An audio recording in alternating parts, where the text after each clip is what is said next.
with about 300 kids here as well, and kids design robots for a few months, then they come out here to battle them together. I think there's four or five major robots. So there's a pneumatic flipper, then there's a horizontal or vertical spinner, which is just a piece of metal that spins really fast. Or there's a pusher, or there's a drum. Fast metal, or you flip people. My favorite part is the competition day. Here, it doesn't matter if you spend like $1,000 on your robot or $3,000. Anything can go wrong. Like right now, we just lost. Our batteries came off, and we lost the whole round because of that. But you know, we get that. We're gonna put it better, and we're gonna win the next one. So even though the competition's only 2 days, there's probably about 4 or 5 months of a building process that goes into it. And we manufacture everything ourselves. So we cut all the metal, all the polycarb, whatever else, do all the electronics. It's pretty labor intensive, but at the end you learn a lot and it's really fun. So when I began, I didn't know how to use any power tools. I didn't know how to use any of the machines there.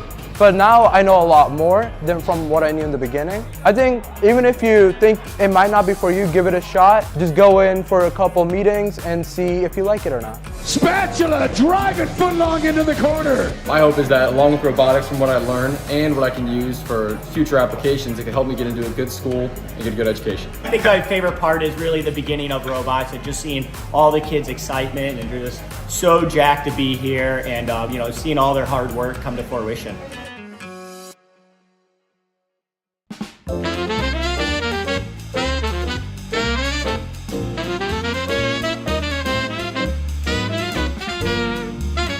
Well, I always wanted to be a teacher. I've had fantastic teachers throughout my entire education career, which kind of just persuaded me to become a teacher. I feel like the support throughout all the schools I've been at has been fantastic and just led me to where I am now, especially with being a culinary teacher. I always loved to bake and cook, and it took, you know, my passions and then me also wanting to work with kids and combined it into two, and it's just been fantastic.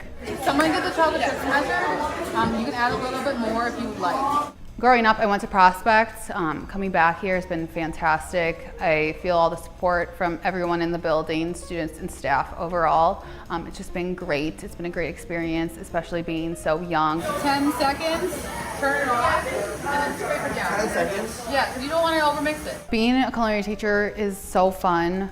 The kids are so lively. It's a very unique experience, obviously, because the kids are always up and moving.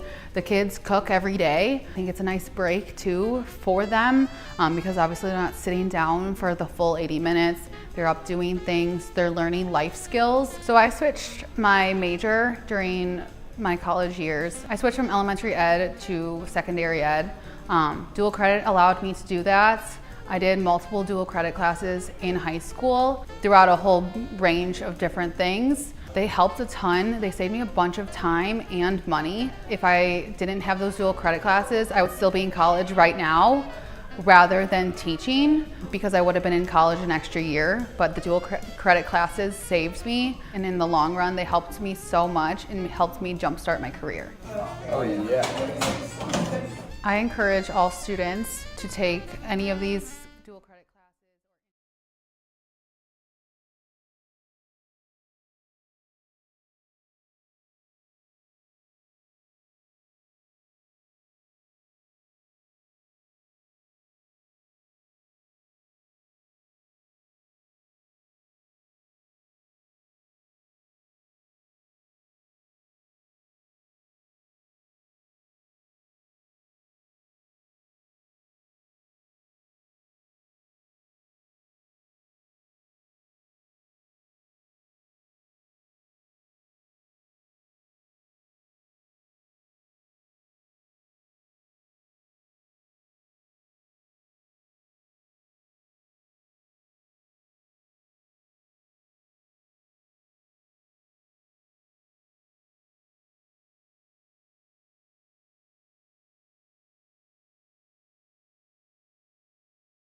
board at the table here.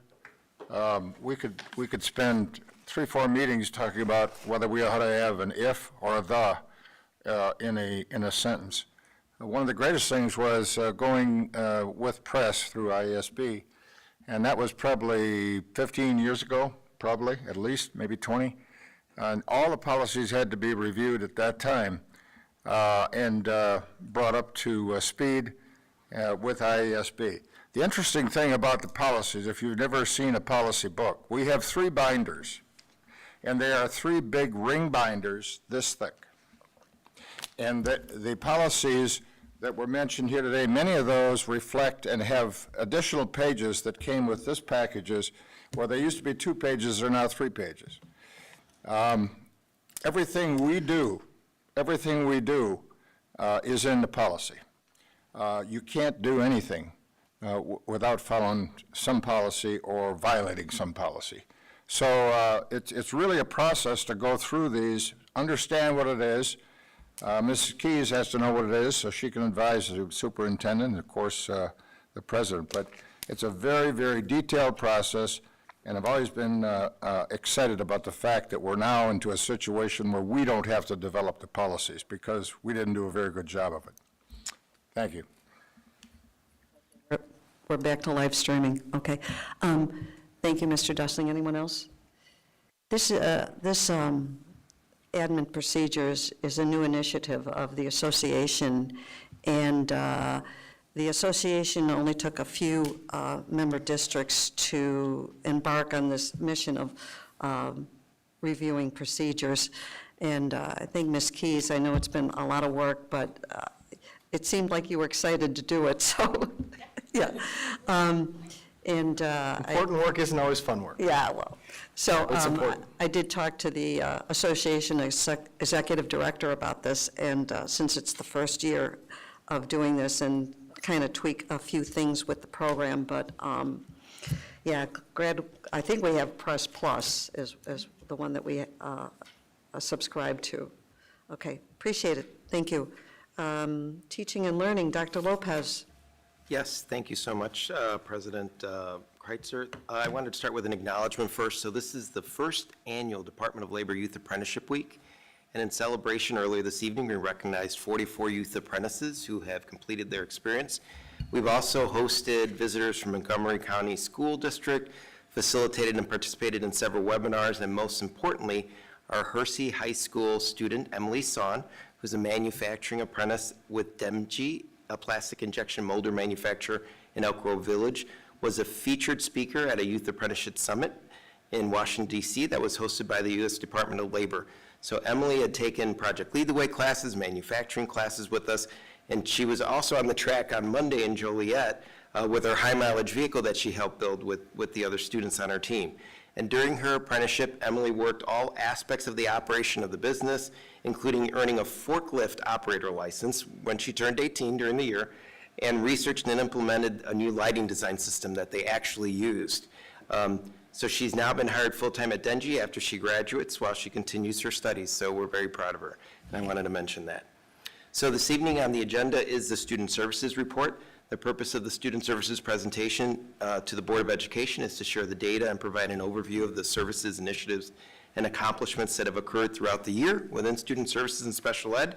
So at this time, I'd like to invite our Director for Special Education, Megan Muldoon-Brown, and Director of Student Services, Dr. Jessica Herman, to share this year's report.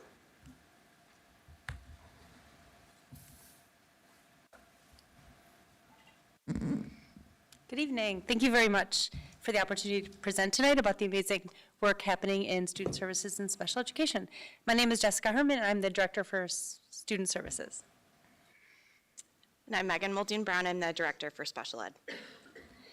So as you know, in Student Services, we support many elements of the student experience. Post-secondary counseling, discipline, health services, and services for students with disabilities. And tonight, we'll share some of the highlights, and as you have read in our board report, you can see a lot of data and some updates in there as well as answer any questions you might have. So first of all, we are excited to extend our gratitude for our additional staff that we were able to welcome this year. Thanks to the addition of, in each building, we have a new school psychologist, social worker, and division head for student success, safety, and wellness. This addition has really made a significant impact on the services we're able to provide in both quantity and quality. Our staff are really expressing gratitude for being able to team, consult, increase prevention work, increase restorative practices, and really enhance the relationships they're able to build with students and families. This has also led to continue building academic and social emotional supports. Every building is being really creative with using time, using space creatively to meet the needs of students. We've also been grateful to partner with like Omni and Ascension and Link Together to continue having more wraparound and more intensive supports for students. Another new partnership is our Student Advocacy ALOP program through North Cook, which is housed at both Rolling Meadows and Wheeling this year. And that's been an opportunity for 2 full-time student advocates that are hired through North Cook, but staffed at our buildings to carry a caseload of 25 to 30 students for whom they provide mentorship and advocacy and really just one-to-one support on the students, meeting the students' goals. And we've been really excited about the increased capacity through this program, and we're excited to continue expanding to more buildings next year, hopefully. We've also been busy with technology. We have 2 new platforms, SchoolLinks and Embrace. SchoolLinks is our new college and career exploratory platform where students can learn about colleges, learn about careers, take assessments to learn more about their own interests and their own skills and what kind of pathways and potential careers would be a good fit for them. And then we'll be able to apply and connect with opportunities through the platform as well. And so far, we've heard really positive feedback about SchoolLinks. And Megan will talk a little bit more about Embrace. And we've also been excited to continue with our professional development. On our next slide, we have just a handful of some of the, we switched it. At the end of this, there's some, a handful of some of the opportunities we've been able to provide staff. Staff have also sought a lot of opportunities outside of the district. One of the most exciting ones that we've been most excited about is our early career student services opportunities, where our veteran staff have gotten together and provided training for our new staff around trauma and restorative practices, and we've really leveraged the expertise we already have within the district to welcome our new staff. And then we also wanted to share our Care Solace data, which is our new partnership, which we're really excited about, and we've seen really great results about. So Care Solace is a care coordination resource that our staff can make a referral for a student or a family or a staff member who is looking for some kind of therapy or student or substance abuse treatment. And Care Solace kind of does the work for us. They help search. They find a good match that matches with insurance, with language, with student needs. They can even help make the appointment for our students and our families. And this is used almost daily within our district. And so we have the data on one of our, yes, this one. As you can see, we've steadily increased the use of Care Solace since we started with it in March of 2023. We have over 355 students or family members that have been connected, 186 appointments. The point I really like is the hours of communication. That's 444 hours spent on our students' behalf, or families or staff members, and that's 400 plus hours that prior to Care Solace, our staff might have been doing, making phone calls, trying to help families connect with a provider that meets their needs.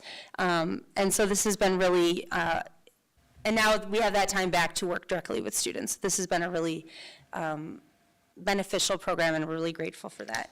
I think the only thing I would add for Care Solace is that prior to Care Solace, it was taking 3 to 6 months to find a care provider for a family. With Care Solace, that time has been reduced to days or weeks. Yes, good point. Can I ask, I hate to interrupt, but I'm going to touch upon it anyways. Can you kind of go into why there was a 400% increase in the number of cases over 1 year for Care Solace?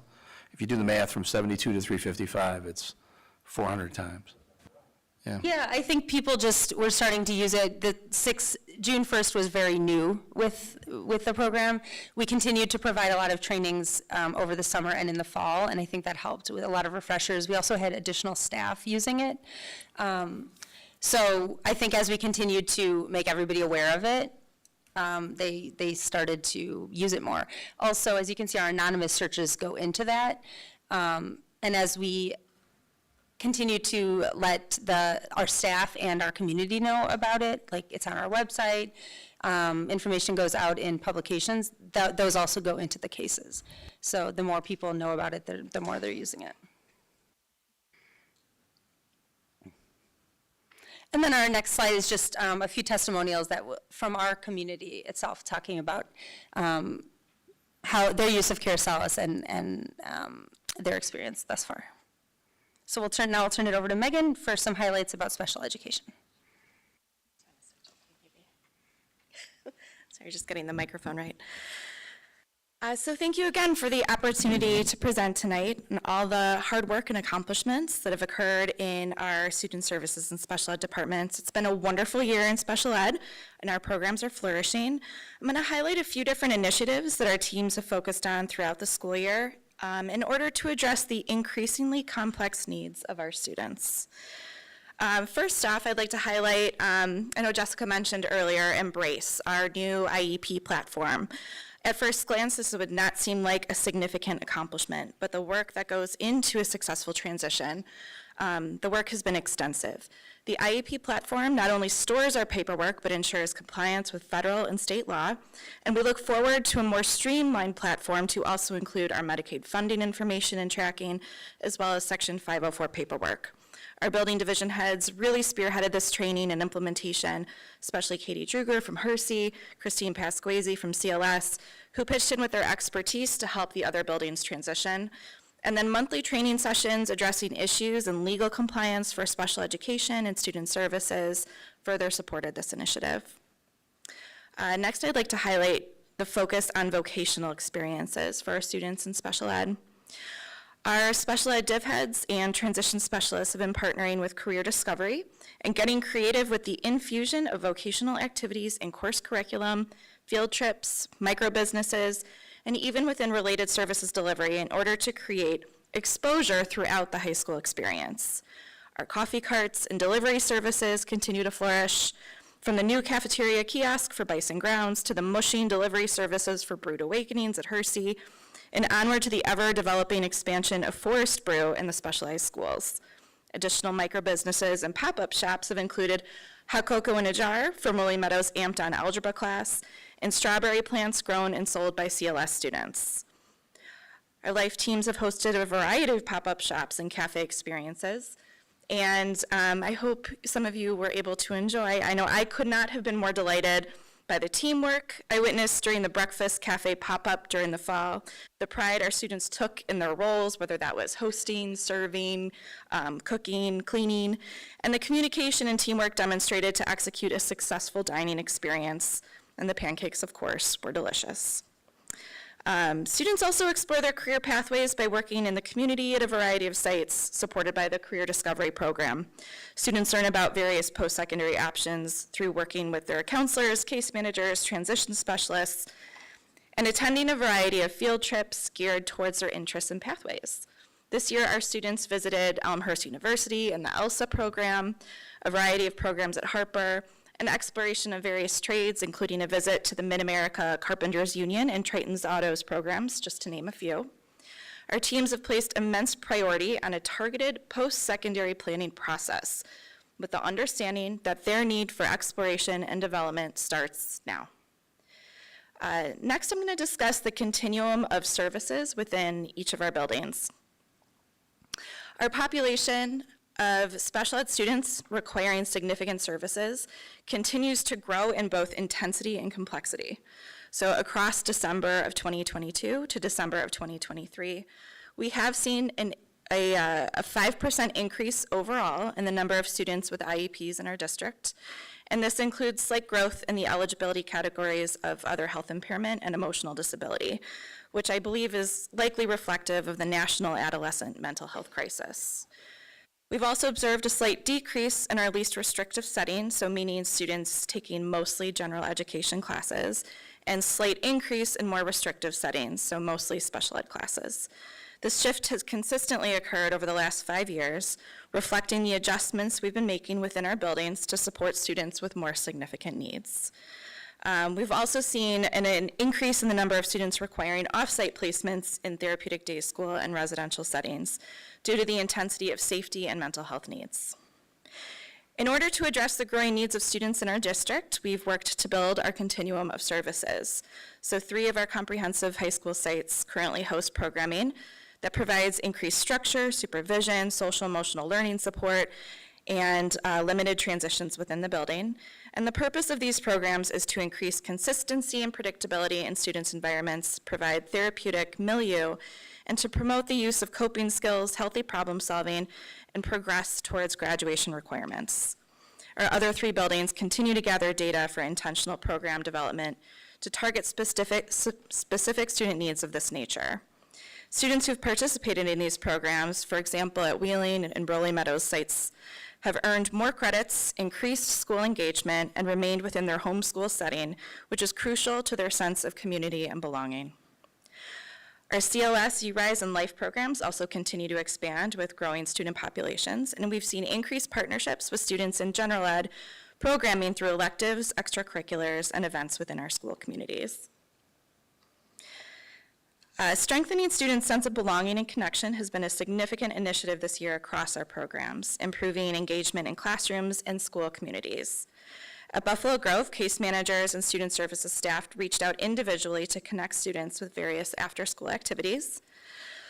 Lindsay Rapinchuk, our speech pathologist at Elk Grove, spearheaded Elk Grove's Neurodiversity Week in order to celebrate all kinds of minds and to coincide with Autism Acceptance Month. And this included theme days like Heart of Gold and Wearing Yellow to promote inclusion and belonging. The Wheeling High School staff, if we go back a slide, we can see the pictures of on the left of our Wheeling High School staff, rocked their socks for World Down Syndrome Day to raise awareness for Down syndrome. Academy students regularly participate in various events and field trips, for example, team building activities at Sunrise Lake Outdoor Education Center, in order to build community and camaraderie among students and staff. Our CLS students have participated in a variety of events to promote community as well, including the big game, a co-organized prom with SOS students, and celebrating athletes on both IHSA and Special Olympics teams.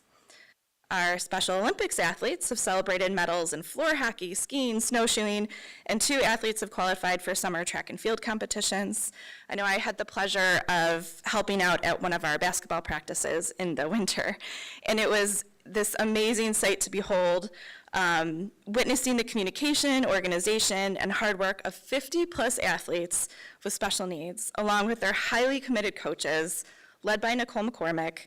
It was joyful and inspiring, to say the least. If we go to the next slide, the last initiative I'd like to highlight is this intensive reading skill development work of our Special Ed Literacy Learning Committee. This initiative to build targeted reading intervention for students with significant reading skill needs has been led by Elk Grove Special Ed Division Head Adam Clayton and reading specialist Katie Winstead, and includes special ed representatives from every building. Teams piloted Lexia Power Up at the beginning of the school year in 3 different buildings with 9th and 10th grade students. As you can see by the charts, students demonstrated significant rates of growth. For example, in the area of reading comprehension, 23% of freshmen and 33% of sophomores demonstrated growth from their starting skill band, indicating anywhere from 2 to 4 grade levels worth of growth within the school year. Our students themselves also identified the impact that they felt from the intervention. These students reported feeling motivated to keep working and immense pride in their progress. There's no greater feeling as an educator than seeing your students internalize the impact of their own hard work and the success that results from it. And I'm told this brought some of their teachers to tears. This momentum continues to carry them through the program, and their gains have continued through second semester. All building sites will continue with Lexia Power Up intervention in the fall. The Literacy Committee determined that it was not just imperative to find an evidence-based reading intervention that would meet students' immediate needs, but it is also critical to create long-term planning for the infusion of reading best practices throughout all curriculum and instruction, particularly for those students with significant reading deficits. In order to address this need, a committed set of educators in each building is engaging in coursework through Lexia Aspire, a professional development literacy platform that's grounded in the science of reading.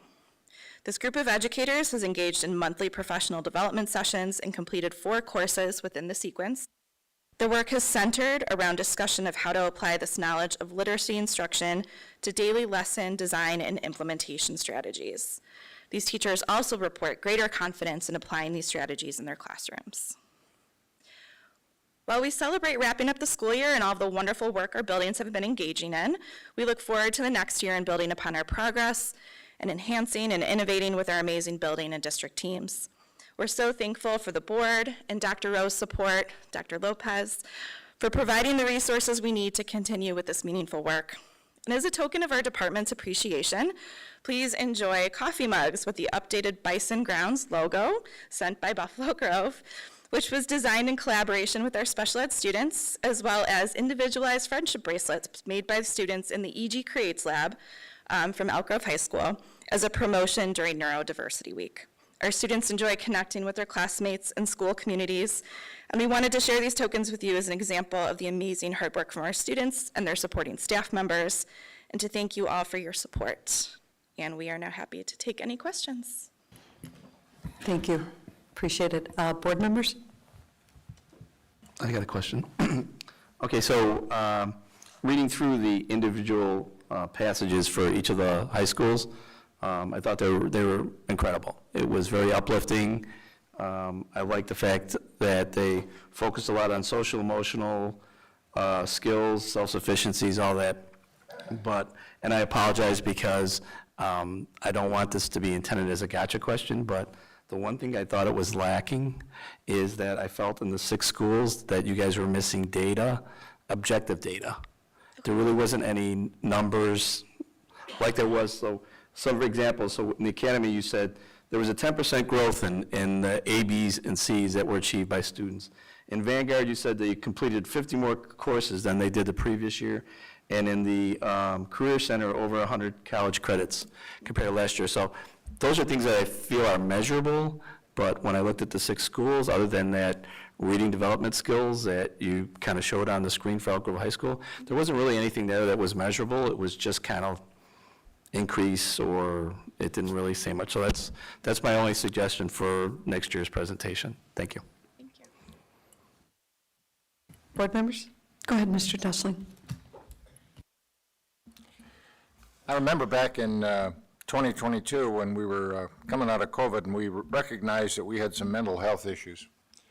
And I remember Dr. Lopez coming to me and we talked about what we did at each school. 6 counselors, 6 psychologists, 6 more deans or that position. And I remember being involved with Kate to get those people. It's wonderful to see that there's been some positive results from that. Obviously, it was not inexpensive to do that, but the positive results we seem to be getting from it is certainly gratifying. Thank you. Thank you. Anyone else? Thank you. Good report. Appreciate it. Look forward to it every year. Thank you. Thank you, Lois.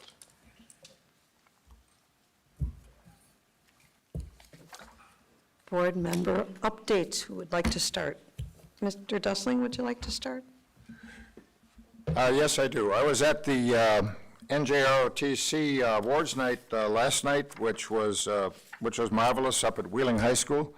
We probably have very close to 150 cadets in the program. Unfortunately, or fortunately, whichever way you look at it, we'll be losing about 40-plus seniors this year.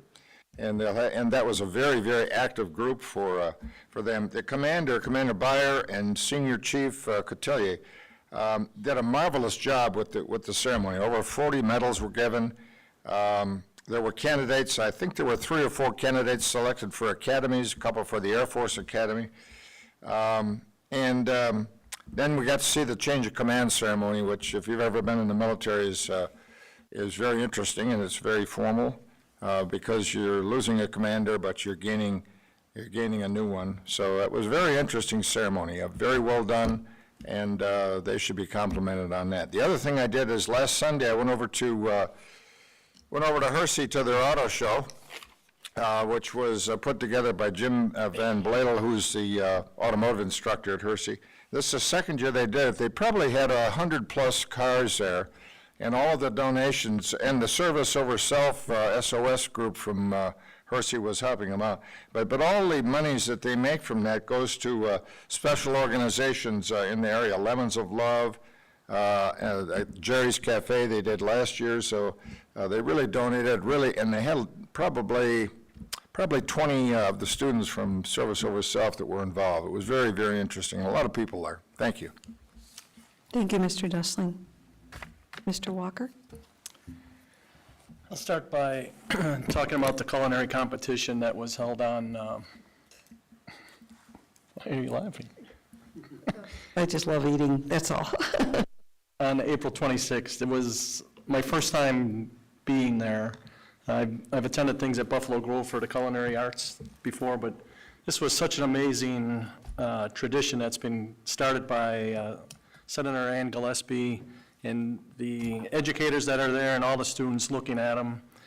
And just, they wanted to win so badly, but they were proud of everybody that was in the group. So it was an amazing day for me, and just looking at, one of the winners, Rolling Meadows won for carrot cake roll-up, and then this young lady from Wheeling won for a traditional garlic bread, cheesy garlic bread it was a biscuit that she turned into a garlic bread. But the amazing thing is the community of it was her grandfather's father's recipe. And watching the joy on the grandparents' face when she was selected was just out of this world. I mean, they were very humble, very taken back, and everybody that I talked to at that thing was just very engaged in it, very thankful that they got the opportunity. And like I said in my comments there, everybody's a winner there. There's no bad thing that comes out of baking.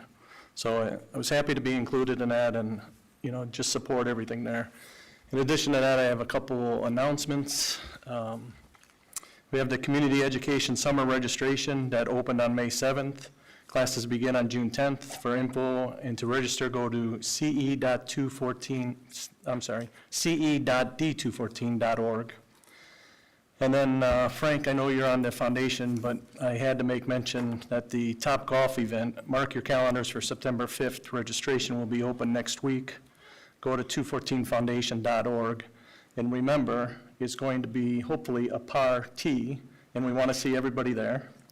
And as we suggested last year, you might want to bring 2 pairs of pants in case you get a hole in one.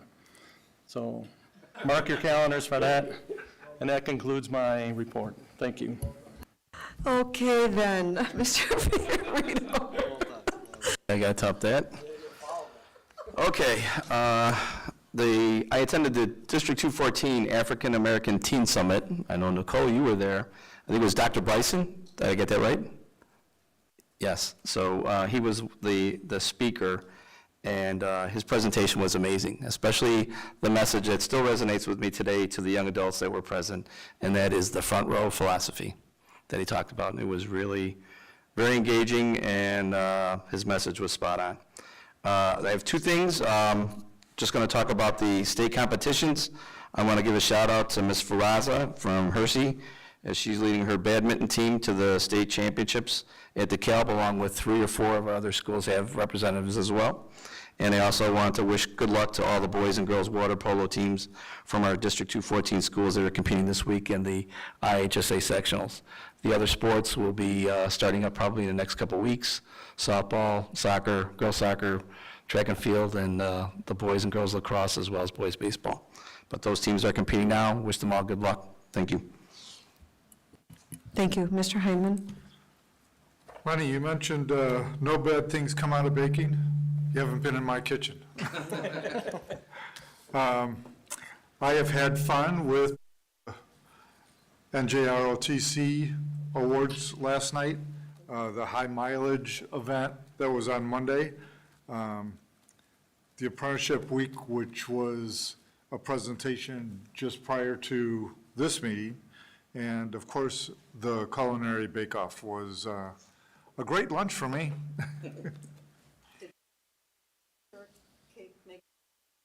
Of course it did.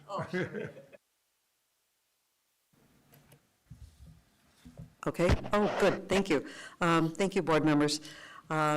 Just one thing that Senator Gillespie, of course, is no longer senator. She's got a new job at the state, and Representative Canty will be taking over the competition in the next few years, so glad to hear that. Yeah, my first time out at the high mileage was unbelievable, watching all the students work together. It was great. Quite a drive, but I'm glad I went. NJROTC, wonderful ceremony, love it. And I was at Startup Showcase. Each school presents their pitch to 4 judges. So Buffalo Grove presented, they weren't the winner, but they presented this golf cover that's either magnetic, and they had a cute little video where he just threw it on the cart, and carts are magnetic, so you're not losing your head covers, which happens all the time. Or this neat little hook that you, if you're a walker, you can just put it on your golf bag. But the winner was pickleball. This is their one of their paddles that they showed all the judges. What did you say, Dr.? Pickle Bros was the name of it, right here, Pickle Bros. And they won the competition. You can get a custom pickleball paddle if you like. They're taking orders. But it was a nice presentation. All the schools did a wonderful job. Appreciate that. So we're moving on now. Let's see. We have some action items this evening. Mr. Keeley, you're up first. Certainly, this is Oh, I'm sorry. Can I have a motion and a second for 10.1.1? So moved. Second. A motion and a second. Mr. Keeley. Thank you, Madam President. So this is the, for the waste disposal and recycling bid. This is a bid that was done 5 years ago. It was a 5-year contract with our current vendor, and that is up. And so we did issue it. We had ample time for vendors to ask questions. We issued an addendum based on those questions, and then on bid day, we opened bids and received 2 bids from 2 strong candidates with a remarkably long list of exceptions, which is very atypical for these processes. This, from what we understand from our peers, is more typical in this industry now. They're trying to take the power back from the clients, and most of them were material in nature, these exceptions they're looking for, including liability language, reduction of negligence, and other items. So Mr. Hoster, our interim purchasing person in our department, worked with legal counsel to redraft the bid documents, and we've put it back out on the street. Scrimp, our liability insurance carrier, accepted all of those revisions. It does not diminish our rights in a material manner. It's more just aligning with where that industry is these days. Again, this is a bid that we're doing with Mount Prospect District 57 as well. We're the administrative board for that, and their board and their CSBO is aware as well. So we did send a bid to 8 vendors. We received 2, and they were non-conforming. Therefore, we do respectfully recommend that the Board of Education reject all bids. Board members' discussion? Comment? Go ahead. Do you anticipate that July 1st, we're not going to be picking up our own garbage? We have a contingency plan. We will be fine. We've worked with our current provider, Mr. Hoster has, to ensure that we have continuity of service regardless of the timing of the bid award. Thank you. Thank you for that, Mr. Dustling. Anyone else? Call the roll. Frank Fiorito? Yes. Mr. Walker? Yes. Dustling? Yes. Heineman? Aye. And Kreutzer? Aye. Motion carries 5-0. Thank you.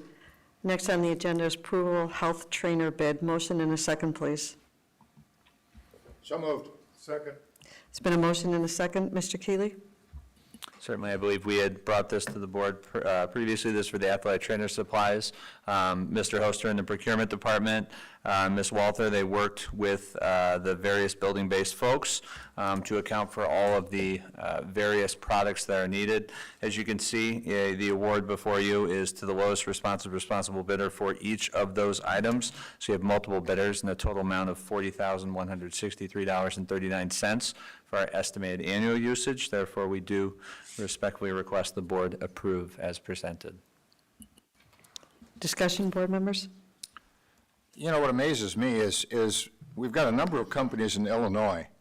I just don't understand why they're not bidding on these things. We're getting, from all over the country, but just doesn't make sense to me. And I understand the bid process, yes. Yeah, and they're, even though they're based not locally, they do have local warehouses, some of these companies. Medco does have a cooperative purchasing contract as well, so we're kind of teasing that out as well for the next time. Okay. Because in all honesty, for the size of a budget that we have, to be awarding to, 5 different vendors of $40,000 worth, Yeah. while every penny does matter, there's also the administrative cost of putting this together. Certainly. So our team is certainly looking for some efficiency there as well. Thank you. Thank you. Call the roll.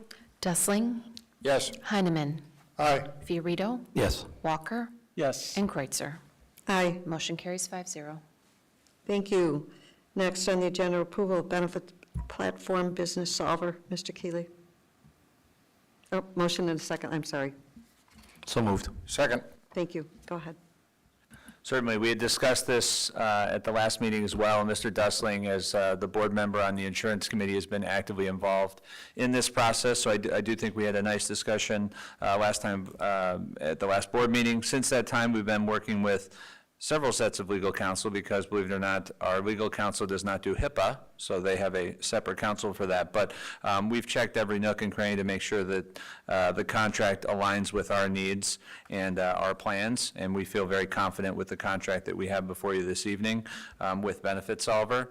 It is a strong product that is very user-friendly, that's used in quite a few school districts in the state of Illinois especially, and I personally have used them in a former district. I'm happy to say I was no part of the procurement process, although I'm happy to see their name here. I do know they're a competent vendor. So do respectfully request that the board approve the contracts for Benefit Solver for the benefit administration software.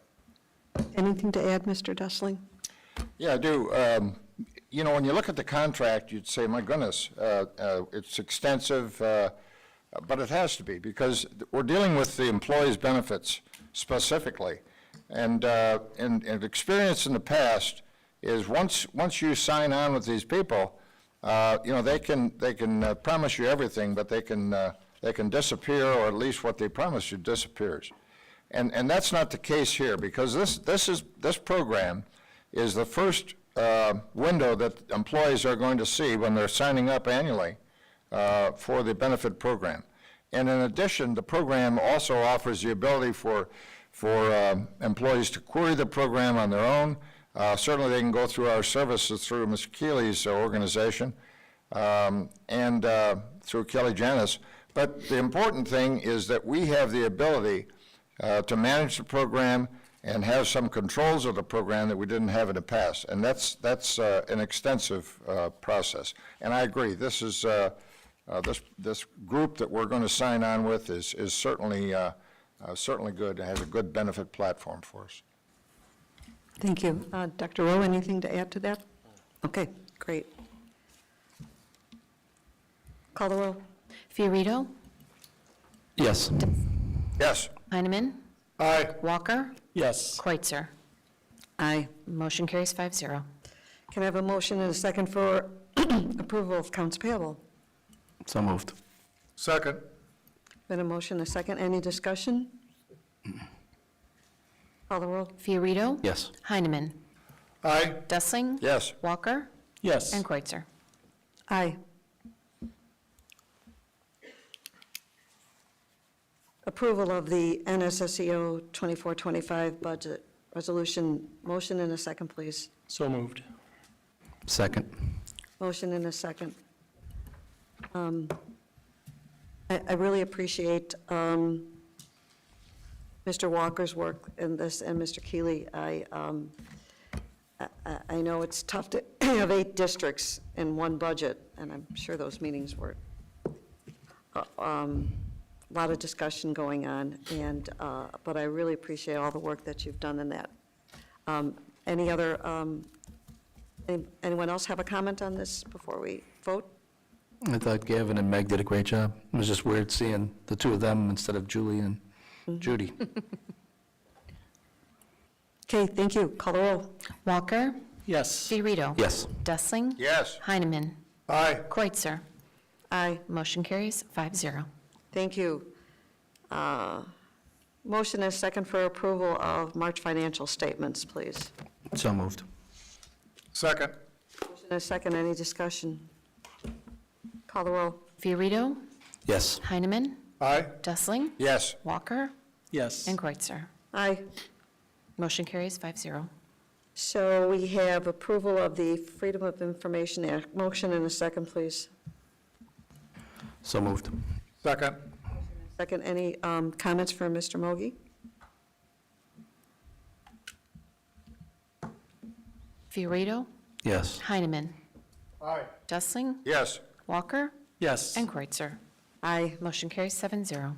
Thank you. So next on the agenda, we're going into closed session for the appointment, employment, compensation, discipline, performance, or dismissal of specific employees, specific individuals who serve as independent contractors in an educational setting, or legal counsel for the public body, collective negotiating matters between the public body and their employees or representatives, or deliberations concerning salary schedules for one or more classes of employees. Motion in a second, please. So moved. Second. There's been a motion and a second. Please call a roll. Dessling.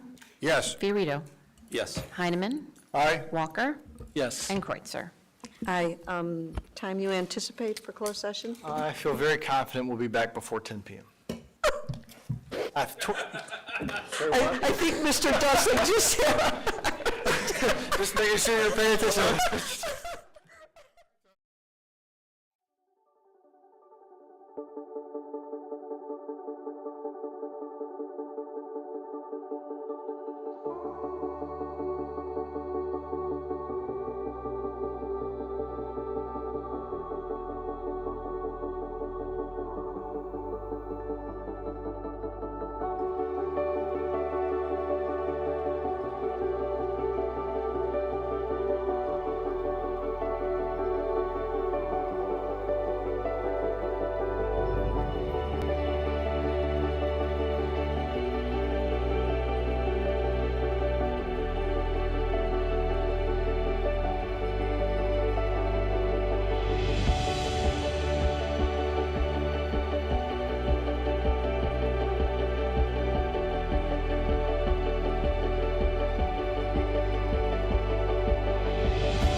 Ready to go?